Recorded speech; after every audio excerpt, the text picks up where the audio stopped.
Good evening. Welcome to SAMS Newsbite. I'm Helen Wallace and making the headlines in this week's news. Cruise ship visits. Extractor breaks catch record. Island Images business grows. Cinderella comes to the island with the Ivylets. And Skittles' 2015 League and Knockouts finish. But first, in breaking news, we join August Graham with this report. It was the beginning of the end. The WAS inquiry came to St Helena and they were based in this building here behind me on Main Street. In March, Sasha WAS had a strong message for anyone listening. We've come here for a relatively short period of time. We're going to be here for 2 weeks, and I've made it clear that if we need to come back, we will come back. But we want during this 2-week period to speak to as many people as possible, whether it's people involved in child welfare and looking after the vulnerable, or indeed people who have had horrific experiences. We make it clear that anyone who comes to us will be treated sensitively and confidentially.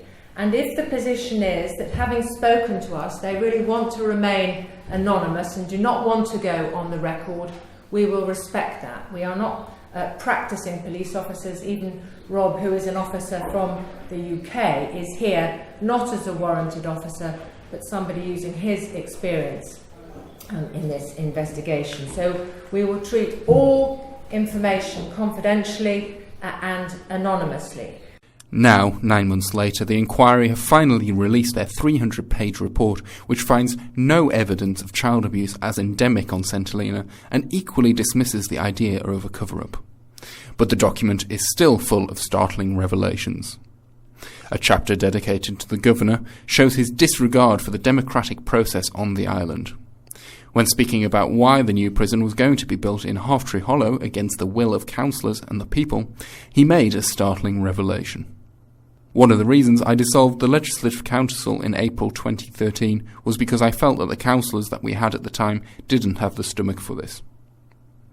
The inquiry says that he told them that, if democratically elected members did not agree with his approach, he had the power to dispense with them. This, he said, would give him time to work on the new councillors. He said this was all part of his role as the enforcer. But the governor's record in the report is by no means the worst. Former social workers Claire Gannon and Martin Wasama, who sparked the international media reports about St Helena, were also heavily criticised by WAS and her team. Gannon, it was said, had obstructed and misled the Supreme Court and almost jeopardised an important criminal investigation. The report also found that, during her period of 18 months on the island, Miss Gannon only presented one written document to the St Helena government. Instead of furthering any investigation or action plan, the document was deployed for the single purpose of supporting her own demand for a salary increase. But these were not the most candid of the revelations about Claire Gannon. She was, it turned out, heavily involved with one of the writers of the Lucy Faithfull Foundation report into child sexual abuse on St Helena. Sasha WAS found that the Lucy Faithfull report was incredibly flawed and biased in favour of Miss Gannon. While drafting the report, one of the writers emailed Claire Gannon. "I'm just giving the lay advocate a good kicking, albeit in writing," he said. Gannon asked if it was about the case of Adult V. The writer replied, "I can't possibly comment, wink wink, thumbs up, lol, etc." Later he told Gannon that he would share the confidential report with her. "I might end up sending you the original report, but if you show it to anyone else, I will get the sack, and then I will kill you." Claire Gannon gave her word, but that did not mean much, it seems. Later, she provided the Daily Mail with a copy of the full Lucy Faithfull report, which was never meant to be published. So there we have it, the document that St Helena has been waiting for, at least the safeguarding community here. But the question still remains to be asked, what will happen next? It has been over a month since the arrival of the last cruise ship, the MV Armada. On Sunday, the island welcomed yet another cruise ship, the MS Marina, which is one of the largest cruise ships to visit the island for this season. Hannah Durnford filed this report on the visit of the MS Marina. The MS Mariner arrived to the island on Sunday morning at 7:15 a.m. The cruise ship was welcomed with sunny weather and an excited buzz, and was carrying 1,134 passengers and 764 crew on board.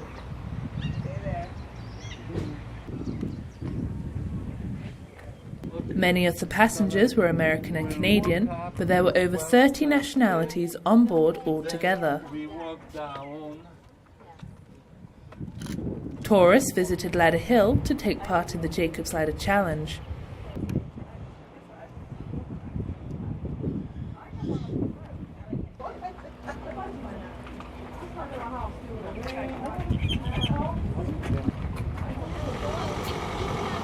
They also stopped off at Sea View to photograph heart-shaped waterfall and see the cruise ship in James's Bay.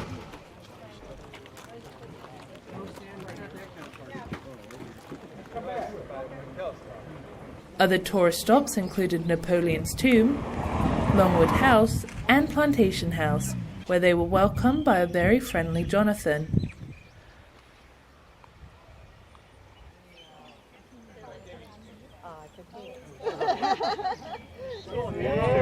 Many of the tourists who did not go on tours stayed in Jamestown and visited the stalls set up in the Grand Parade.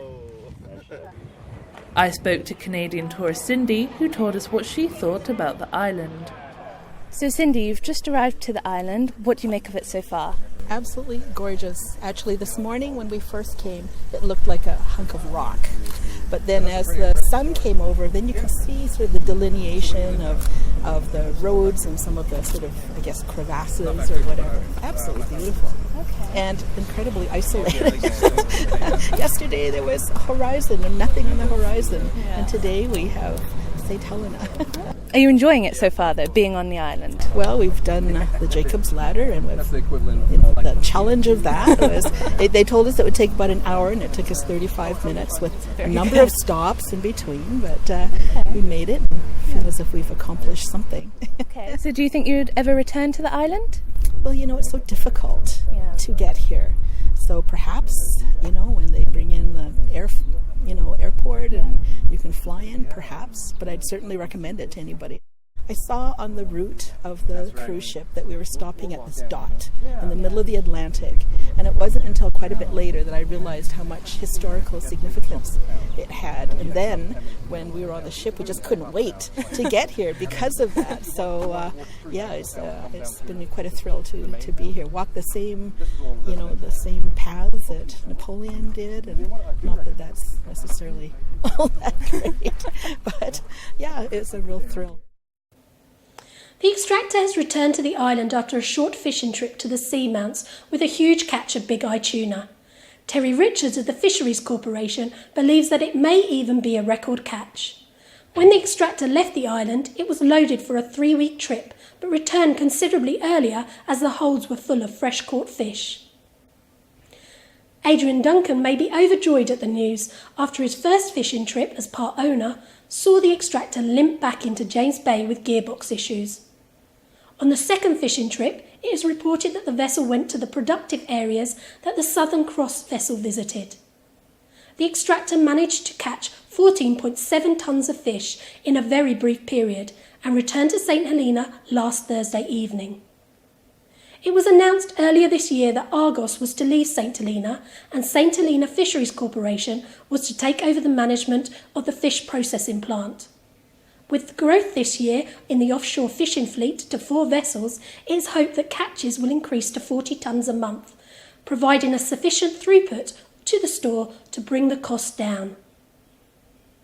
All that fish is bound to be good for the island's food businesses, not least of all Derek and Linda Richards and Island Images, who are rapidly expanding beyond the sandwich bar. August Graham has more. Although they may be known for the sandwich bar, Island Images are rapidly expanding into new areas as they see the real demand for hospitality with the arrival of airplanes early next year. They're now not just offering meals in Jamestown, but can serve pre-booked customers outside on their lawn. They're also looking to open a bed and breakfast, but how much work does this actually take? It's hard work, but then working in the private sector is hard work. But yes, it does. At the moment, I'm doing most of the work around the house because we're also which I haven't spoken to you about. We're also putting in 2 bed and breakfast units. The building there, the structure is there. It's quite a big house. We've got these rooms that my wife decides she wants to keep shoes and handbags and stuff in, along with all the Arsenal memorabilia, mind you. But no, we've decided that we'd sort of move away from that and make use of the space that we've got. So we're going to put in 2 bed and breakfast units. That's going to happen first thing in the new year. Well, it's going to be open in the new year, providing we can get the materials. We're still struggling to find materials on Ireland. So that's going to happen first thing in the new year for us as well. So I've been doing most of that. Linda looks after the sandwich bar along with the girls that we've got there. But it's becoming hard work. We're advertising today for another member of staff to take somebody on to help us out, because we've now extended our hours into a Saturday, which has been quite successful. So we'll do that until the new year, and by that time our catering business here will be up and running, will fully functional. But yes, you're quite right, it is hard work. Despite their focus on outside eating, Derek and Linda can serve people indoors as well. They've had to build a bigger kitchen in their house so that they can cater for enough people, but alongside the expansion of the kitchen, the two have also expanded their range. The sandwich bar has recently started opening on Saturdays, and they have added sushi to the menu after talking to a chef who was on the island. But the pair are also trying to pass on their own skills. Some of the things that we do is like, we call it Cooking with Saints. We've had quite a bit of take-up on this, particularly from people visiting the island. We've had a couple of queries from expats living locally, but we teach you how to make fish cakes or St. Helena plow or goat meat curry or tomato paste. And that works well, because we'd go and collect them from their hotel, bring them here, they have a glass of wine. We've prepped most of the stuff beforehand in the kitchen, so they'll go there and they'll have a turn scraping the fish if they're making fish cakes or whatever, and they cook it themselves, and then they can sit down and enjoy it. Or if they don't want to cook it themselves, they can sit down, drink a glass of wine, and let us cook it, and then they can sit and enjoy it. So that works. But it's trying to put family back into catering. Some of the places we've been to, you're given a set amount. It's all portion control. I know what it's like. We work in the sandwich bar. It's very clinical. And maybe you don't like as much rice as you like fish cakes. So if you made your own and sat there, forget the rice, I don't want the rice, I'll just eat the fish cakes. So it's one of those things, putting the sort of homeliness back into it. During this festive season, the Ivilettes will again be presenting a pantomime that will thrill the young and entertain the old. The amateur dramatics enthusiasts have already been working on this year's pantomime that will see the usual high standard of acting by the cast made up of both young and old. This year, the Ivilettes will be performing the classic Cinderella at the Prince Andrew School Hall in the new year. The cast have been rehearsing twice a week for a month, and already the show is coming together. The cast hope that members of the public will join them when they perform in January. To find out if Cinderella marries the prince, tickets for the pantomime will go on sale soon. Here now is Damien O'Bey with this week's Sports Roundup. Thanks, Helen. Friday evening saw the final of the Jamestown Community Centre Skittles Knockout between the part-timers and the Never Readies. After tense legs, it was the part-timers who were eventually named as knockout champions, after they beat Never Readies by a score of 536 to 508. The finals evening started at 7:30 p.m. when the teams and supporters arrived. The game began shortly after, and the bar filled with players and supporters getting refreshments. The festive feeling of the evening did not interfere with the determination of either team as they tried to secure the title. After the knockout final, there was a chance for the throw-offs to take place, where the throw-off for the most ladies spears between Danielle Stevens of Alley Cats and Claire Duncan of the Rejects. Danielle picked Claire to take the main prize. Welcome to the Jamestown Community Centre. Thank you all for joining us tonight to celebrate the achievements at the end of the Skittles League with this presentation. Like most of the things we love doing, Skittles is becoming a dying sport, which is why this round has probably been the smallest with 7 teams taking part. That said, I think that I can safely say it's been a lot of fun. So it now leaves me to hand over to Miss St. Helena, Sinead, thank you for coming tonight, to present the trophies, and to Terry, who will announce the worthy winners.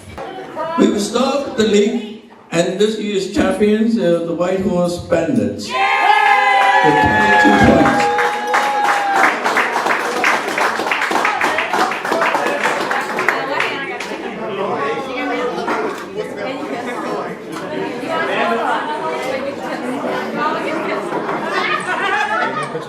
Hey, hold on.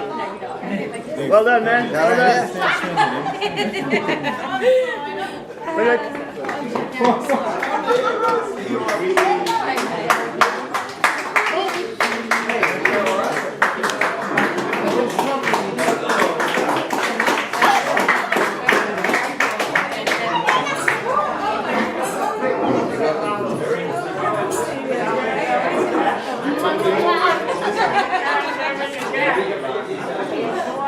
And the runners-up with 18 points are part-timers.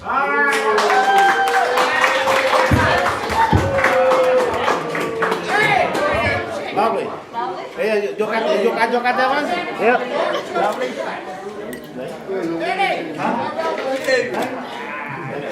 Thank you. I get very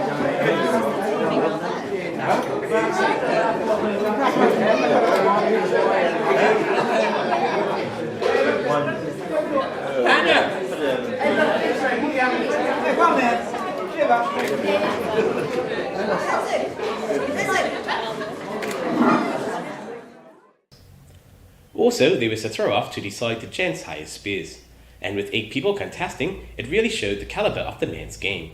Chris Furness eventually came away with the prize for the highest spear. After the presentations, the celebration started in earnest, and the party atmosphere really kicked in, with some of the players staying out until early hours in the morning. Moving on to cricket. Jamestown Barracudas and Levelwood Rebels kicked off the 2015 cricket season on Saturday morning, less than a week after the football season concluded.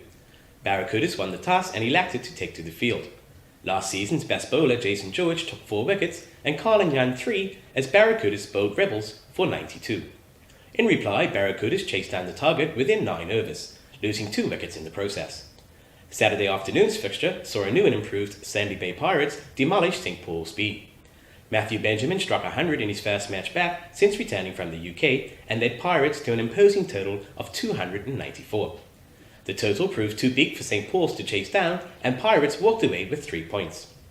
Sunday morning's fixture was the most competitive fixture of the weekend. St. Matthew's Lions eked out a narrow victory over Western B Warriors. Warriors were sent into bat, and thanks to a steady innings of 52 from Tyra Alec, they posted a total of 163. Lions lost early wickets in their reply, but a match-winning innings of 36 from Alex Langham and a healthy contribution from Chris Dawson saw Lions over the line with just the 1 wicket to spare. The final match of the weekend saw defending champions Levelwood All-Stars post a mammoth 387 against Hartree Hollow Dolphins. Russ Henry, All-Stars mercurial opener, struck a stunning double 100, taking apart Dolphins' bowling attack almost single-handedly. He is just one of 5 Centenarian batsmen to score a double century in local cricket. Dolphins youngster David Young and stalwart Tris Moyes added scores of 61 and 47 respectively, but could not get close to the defending champions' total. That's it for the sports news this week. Back to you, Helen. Thank you, Damien. That brings us to the end of this week's edition of SAMS Newsbite. I'm Helen Wallace. Thank you all for watching.